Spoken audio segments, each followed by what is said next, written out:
कहते हैं डेंस, तो डेंस फॉरेस्ट, जो डेंस हो पेड़ जहां घने जंगल हो उसको फॉरेस्ट मानते हैं।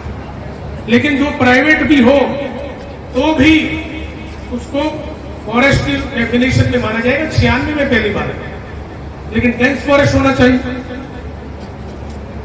तो सन 92 में PLPA, क्योंकि सन 92 में बाहर से पैसा आना था ग्रीन दिल्ली, वर्ल्ड बैंक से आना है या जापान बैंक से आना है, तो भाई सरकारें आज भी ले रही है, भारत सरकार ले रही है, राज्य सरकारें ले रही है। उस पैसे को आना था कि भाई वो पैसा इससे हमारे जंगलात को बढ़ेगा। तो तब सरकार ने यहाँ हमारी मेरे ख्याल से 4500 4400 एकड़ 4400 एकड़ के करीब पहाड़ था।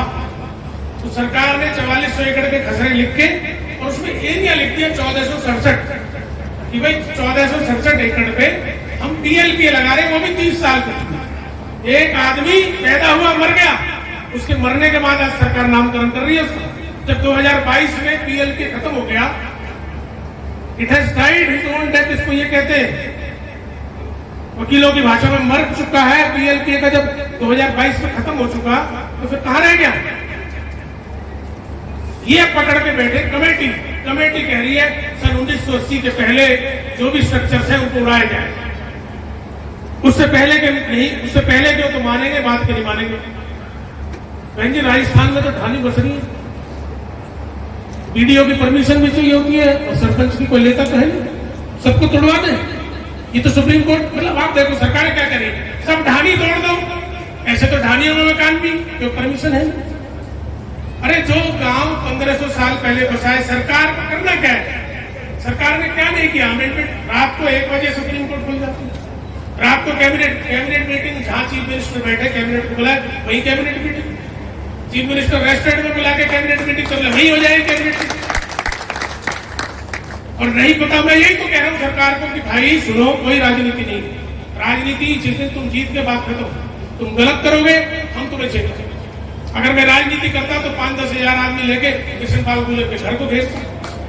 अगर मैं राजनीति करता तो धने से जला के घर को घेरता। मैं तो एक ही बात कह रहा हूं कि भाई हमारा घर उजड़ रहा है, इसे बचाओ। इसको बचाने का तरीका तुम क्योंकि सो रहे थे, दिक्कत क्या आ गई? तुम्हारा ध्यान कहीं और था, तुम सोच रहे थे कहीं और कमा लो, ये कर लो, लोगों की रड़क निकाल दो, तुम्हारा ध्यान कहीं और। और उस ध्यान में जैसा करतार भराड़ा जी ने कहा कि अब तक गलती कर गए, गलती करके तथ्य ही पेश नहीं किए सुप्रीम कोर्ट में, अब उसका सुधार कैसे? लेकिन सुधार ऐसे नहीं होगा करतार, जब आप 1 महीने से देख रहे हैं कि सुनवाई नहीं हो रही, जबानी जमा खर्च से कुछ नहीं होता। दंगल में लड़ाई होती है तो वकील जाके कहे कि मैं स्टे ले आया, ऐसा थोड़ी होता है। पहलवान से पहलवान लड़ेगा भाई। अब कोर्ट के ऑर्डर है 2022 के ऑर्डर, आज के नहीं है। अब एग्जीक्यूशन हो रही, ऑर्डर भी आज का नहीं है। जो 2024 का जो forest officer retired Ashok Kumar, उसका भी ऑर्डर मैंने देखा है। उसके ऑर्डर में सुप्रीम कोर्ट ने ये लिखा है कि सरकार इको टूरिज्म, अब आप देखिए सरकार पॉलिसी बना सकती है, वो कह रही है सुप्रीम कोर्ट इको टूरिज्म। गांव के लोग नहीं रह सकते 25 एकड़ की इको टूरिज्म बन सकती है, गांव के लोग नहीं रह सकते, जंगल सफारी बन सकती है, जू बन सकती है, गांव के लोग नहीं रह सकते। तो हमारी परमिशन लेनी, ये लिखा है उसमें, कहीं नहीं लिखा है कि अनंतपुर को उजाड़ दो। सुप्रीम कोर्ट के अंदर ये जाते हैं अफसर, हाँ भाई तुमने क्या किया साहब, हमने 100 तोड़ दिए, कितने 200 और तोड़ के लाओ। ना तो सुप्रीम कोर्ट को पता किसको तोड़ने। और मुझे इतला थी कि चौक पे आना है, तो मैं चौक पे पहुंचा तो मुझे यहाँ ज्यादा लोग नहीं मिले, 2-4 लोग मिले। उन्होंने कहा कि सारे लोग पार्षद जी के यहाँ इकट्ठे हुए हैं और वहां से मंत्री जी के यहाँ जाए। तो मैंने इस बात पे खुशी जाहिर की, मैंने खुशी जाहिर की कि अच्छा कोई ना कोई समाधान निकल जाएगा, जो नुकसान हो गया, अब गांव तो बचे।